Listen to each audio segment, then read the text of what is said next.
Thank you, Your Honor. Good morning, ladies and gentlemen of the jury. It was not a bet. It was not a scheme. It was not a con. It was none of those things. And the reason we are here today is not because the government brought an indictment. The reason we are here today is because Mr. Guo has pleaded not guilty to the indictment. And the evidence in this case will show all of the evidence, the witnesses that they bring in. As government counsel noted, one by one, the documents that come in one by one will lead you to only one conclusion. And the conclusion is that Mr. Guo is not guilty of the 12 counts brought in this indictment. I am here to tell you why there is no conspiracy, RICO or otherwise, and there is no enterprise. Mr. Guo is not guilty of the charges in this indictment. Before I do that, and before I speak more to what the evidence will show in this case, please allow me to introduce myself.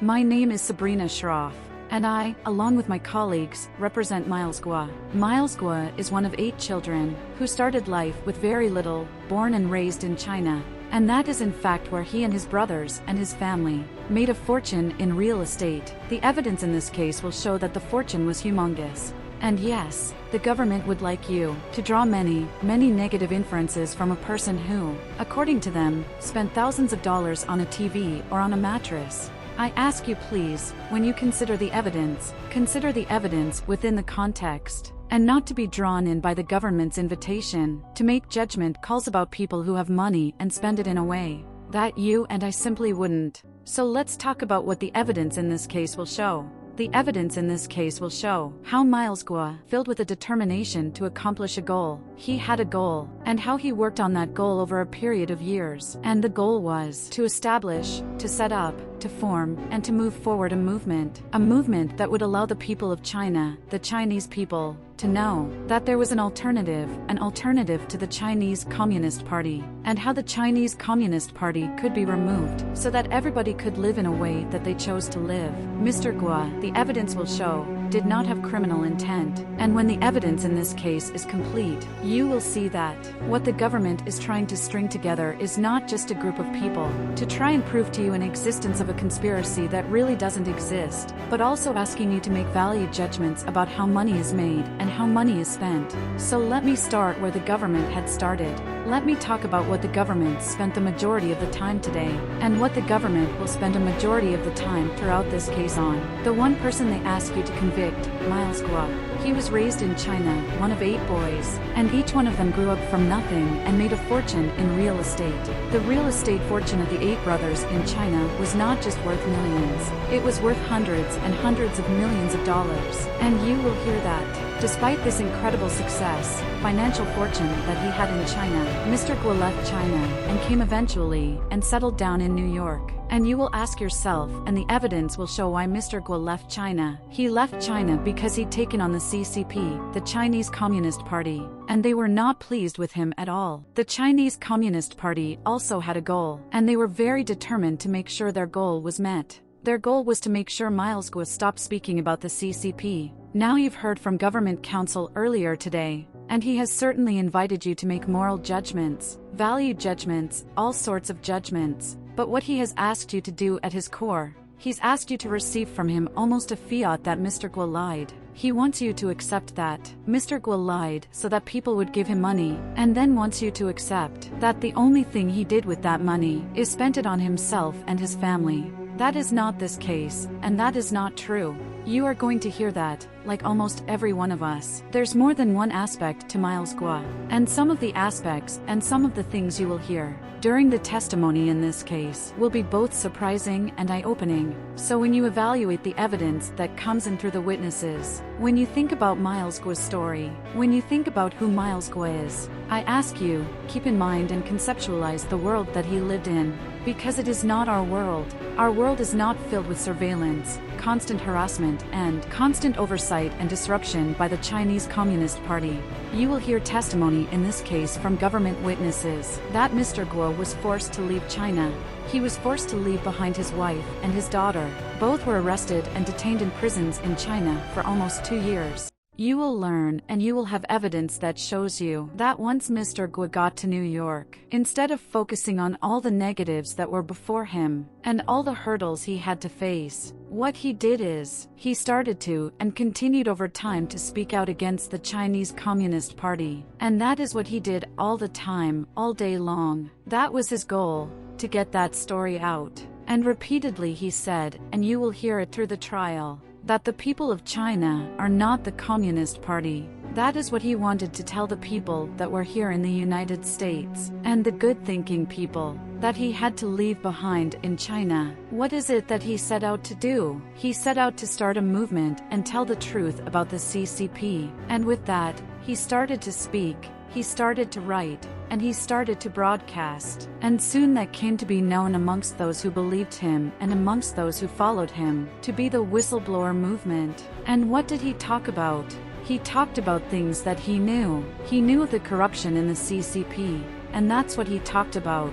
He knew certain secrets of corrupt government officials, and that's what he talked about, specifically. What else did he know? He knew the many ways in which the CCP worked, and he knew of the many, many ways that the CCP could make one's life hell, and one's professional life, and one's business life, and one's personal life. Now once Mr. Guo started talking about the CCP, the reaction to it was immediate and strong. And the reaction wasn't just from the people who were enthralled by what he had to say. There was another reaction too. There was a reaction by the CCP, the Chinese Communist Party, and they too had a goal. Their goal was to make sure that he stopped. So you see that most vividly when Mr. Guo, and the evidence will show, had a broadcast on April of 2017, April 19th of 2017, when he starts and gives a live interview on Voice of America, in face of relentless bullying by the CCP, to stop, to be quiet. Mr. Guo decided to have a live feed interview on April 19th. The interview was, and his goal was, to broadcast in an uncensored, live manner, so that nobody could doctor what he had to say. And what happened to this live interview? While he's still speaking, in mid-speech, the feed is cut off, the line is cut off, and the interview is stopped. There is no warning. There is no notice. All of a sudden, all of the work he had put in to make sure this interview goes through, it's cut off. And what happens after that? What happens after that? Also gives you a context about the world in which Mr. Guo has to live and do business. Immediately after the April 19th interview, the Chinese Communist Party issues what is called a red notice. That is, a red notice is a warrant through the Interpol, seeking Mr. Guo's immediate arrest and extradition back to China. After that interview with Voice of America, his wife and his daughter are arrested in China by the Chinese police. He loses all access to social media. His YouTube account is cut off. His Twitter is cut off, and he has no access whatsoever to any methodology by which he can get his word out. What else do they cut off access to? They cut off access to any method by which he could get himself or his businesses any help. The CCP hacked his phones. Every cell phone he has, they hacked. They hacked his computers, his home computers, and his work computers. They even hacked the home and work computers of other people who are either assisting him or doing business with him. And this pattern of harassment by the CCP, and the evidence will show all of this pattern, escalates and becomes more and more sophisticated. So let me give you an example of how sophisticated this harassment can get. At one point, the CCP is so determined to shut down any and every bank account that the CCP starts to send money into these accounts in the names of people who are on the OFAC list. The OFAC list is a list set by the United States government that lists the names of people who have engaged in criminal conduct and are not allowed to use our banking system. The CCP uses those names to send in money, triggers a reaction from the compliance people in the bank. The bank shuts down all of his accounts because the monies being wired, they think, are in the name of known criminals on the OFAC list. You will hear all of this evidence from the government witnesses, and you will know that the CCP has 1,000 different ways to mess with Miles Guo and to try and stop the political movement that was really the essence of his entire being. The evidence will show why Mr. Guo continued in this movement, and why he endeavored to overcome each and every one of these hurdles. He was determined to make sure the movement survived, and he wanted to make sure others who wanted to join the movement were able to do so. So what did Mr. Guo do? He set up the Rule of Law Foundation, and he set up the Rule of Law Society. He dedicated both those entities to make sure that they provided people with support to fight the propaganda given by the CCP. To give voice to the movement, he created a social media company. The government lawyer has spoken endlessly about it. GTV,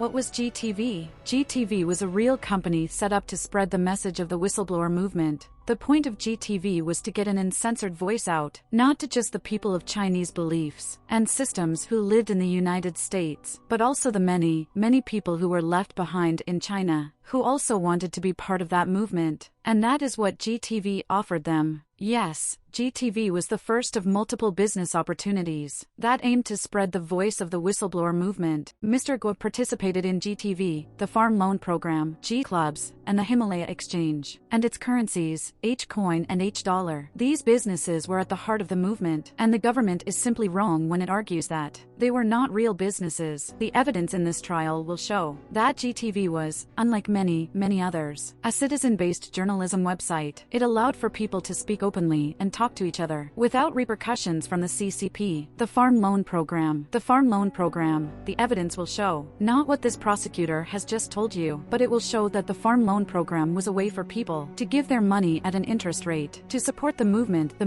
that they were interested in, and it was a way for people to earn money from these loans. I remind you, keep an eye on the time frame when all of this happened. United States and most of the world is in the midst of a pandemic, and people are eager to interact with each other online. What was G-Clubs? G-Clubs was what the government lawyer here mocks, whether or not one should spend X amount of dollars on a sweatshirt or sweatpants. I think he said sweatpants. That is a person's choice, and that is exactly what China didn't want people to have, and what the movement did want people to have choice. You want to spend your money that way, that is entirely up to you. And what did G-Club's membership allow? It allowed a person, if they wanted, to support the movement at whatever price they wanted to support it. If you wanted to support it at the $10,000 level, you could, and if you wanted to support it at the $50,000 level, you could. The evidence will show, and I ask you, when the evidence comes in, do not take that invitation to make a moral or value judgment on what and how people should spend their money. The question is, does the evidence show the existence of real companies, the existence of real employees, the existence of people who did actual, real good work, the existence of people who dealt with the same problems you and I deal with at our jobs, trying to do the best job we can, because we're chosen by people and bosses, because we have talent, expertise, and hard work, and those are the people that worked in each one of these companies. There is no denying at all that all of these entities were built around Mr. Guo's celebrity. Yes, and he was the one who started speaking as early as 2017, and continued speaking against the CCP. You know what else the evidence will show? That not just other people were the ones who invested. Mr. Guo's friends invested. Mr. Guo's family members invested. Why? Because they too believed in the movement. So they invested. They invested in GTV. They invested in the farm. They invested in G-Clubs. And they invested on the Himalaya Exchange. They believed the evidence will show that these companies were built, were put together, just like any other business. Maybe not with the same level of infrastructure, but people believed. And Mr. Guo, like many, many of us, had a vision, had an idea. What he did not quite have is the infrastructure that you and I bring to our daily lives. When he first started, he spoke very little or no English. He was new to this country. He wasn't familiar with the way things are done. And yes, you will hear recordings in which he speaks in a demanding voice one instant for work to get completed, and at some times even appears to be extremely pig-headed in a way that many a person is. Does that mean he's a criminal? No. Does that mean he committed these crimes? The evidence will show it does not. What the evidence, again, will show is that the people who he hired were people who were able to contribute to each one of these businesses. Now the government, I suppose, will spend some amount of time introducing evidence about two individuals, Yvette Wang and William J. And I ask you, as you hear the evidence the government puts in, to pay some and close attention to what roles each one of these people played. The testimony will show that Ms. Wang was the head of operations. She ran the day-to-day of each business. She was in charge of hiring. She did the best to hire people, and her hiring practices were the same as yours or mine. She hired people that she met along the way in her business. She hired people through a headhunter when she needed a person or a spot filled, and she was no more or no less committed, and no more or no less demanding than any other chief executive officer that works. William J. is another name that the evidence will show, and William J. was the finance guy. He's a well-regarded investment banker who had managed the fortune, not just of the Guo family fund, but he had managed the fortunes of many another companies. He had expertise, he had skill, and that is why he was the finance guy. And I've already talked at length about Mr. Guo, who is the ideas man. He came up with the ideas. was, and he put together the thought and the vision of what the whistleblower movement that he believed in would look like. So you see, he wasn't alone in the movement. He wasn't moving all on his own. In fact, that's why it was called the whistleblower movement. The point of it was to have others join and participate. So what will the evidence show at the end of the day? The evidence will show that each one of these companies hired and had people working towards the existence of a real business. They believed, and Mr. Guo believed. Mr. Guo believed in this movement. So when the government lawyer asks you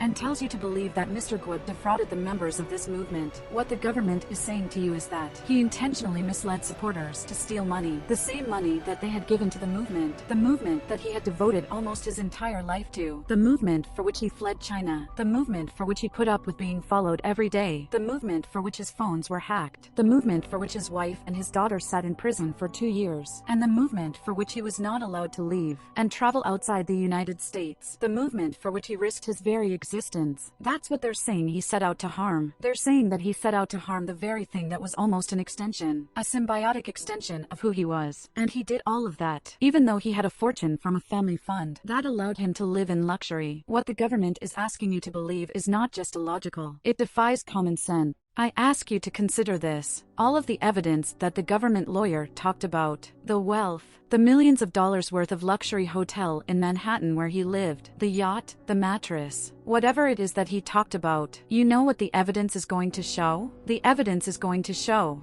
that no matter what else these witnesses say to you, Mr. Guo had that lifestyle long before the government even alleges that he committed this fraud. The suits, sweatpants, the house. The evidence will clearly show that has been his lifestyle for decades, way before the government says he lost money, and way before any of this was even a thought in the government's mind. And it certainly continues today and continued for days after, because the family fund will always support Mr. Guo. And I ask you to consider this, because the government does invite you to make this value judgment. It is easy for a person to judge another as either shallow or rich, but shallow or rich does not make for a criminal. That does not mean that the government's inference is a proper one. The evidence will clearly show that Mr. Guo did not need to steal money to buy the Brioni suits. None of that would be worth all of the hardship he went through to keep the CCP at bay. What the evidence will show here is that Mr. Guo did not steal money from GTV. He did not steal money from the farm loans program. He did not steal money from G clubs. And he did not steal money from the Himalaya exchange. The government will also invite you to think and invite you to conclude that the reason Mr. Guo did certain things are because he was engaged in criminal activity. So what else is the government going to elicit in terms of evidence? The government is going to seek to elicit that Mr. Guo had constant telephones that he changed. He had almost hundreds and hundreds of telephones, and that he had these telephones,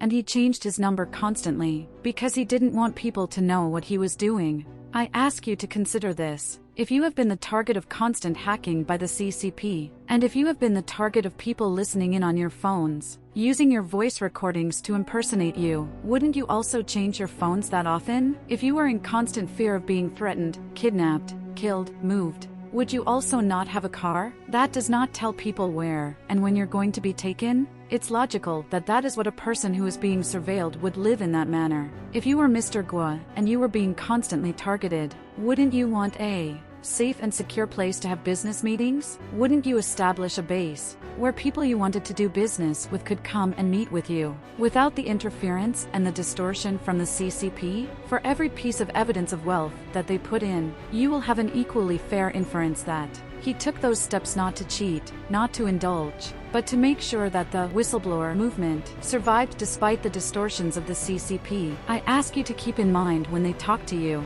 about bank accounts, MOA, homes, ask yourself, why would a person have to open a bank account? Unless, of course, each time a bank account was owned, somebody from the OFAC list deposited money into your account and had compliance to them. That's the reason why Mr. Guo's actions must be evaluated in the context and the lifestyle in which he was supposed to exist. So the government will introduce the evidence, and I ask you to keep in mind that for each piece of evidence that comes into them, the necessary inference from them is not the accurate one. They ask you to infer from the filing of a bankruptcy that Mr. Guo simply did not have money. Now, whether we think it's fair or whether we think it unfair, the rich often declare bankruptcy. Personal bankruptcy does not mean poverty. None of that inference is correct. And I ask you, when you hear evidence of that, to consider how it is that Mr. Gua, who did not have any personal assets at that time, because the CCP was the one that had seized his property. There was a time, and you will hear evidence coming in, that Mr. Gua was to pay a fine of almost $100 million within a few days. And that is what leads to a filing of bankruptcy. But the government's request that from that you draw the conclusion of guilt, again, is a misplaced request. The government will argue throughout this case that what Mr. Gua did was simply unlawful. They will ask you to say, you can be persecuted and you can still be a fraud. And when they ask you that, I ask you to think about how the evidence shows them to be wrong. The government isn't just saying that there is a fraud. What the government is asking you to do is to conclude that Mr. Gua defrauded essentially himself, because he is the whistleblower movement, and the whistleblower movement is him. So when they ask you to take a look at the evidence that comes in, the evidence of wealth, the evidence of spending, the evidence of luxury, I ask you to evaluate all of that evidence in the context which I have described. And if you do so, and if you evaluate the evidence, understanding how difficult it was for these entities to survive, and how each one of the people who worked for these entities worked hard to maintain and forward a whistleblower movement, you will reach the only logical conclusion in this case, that Mr. Gua is not guilty of the 12 counts of the indictment. Thank you.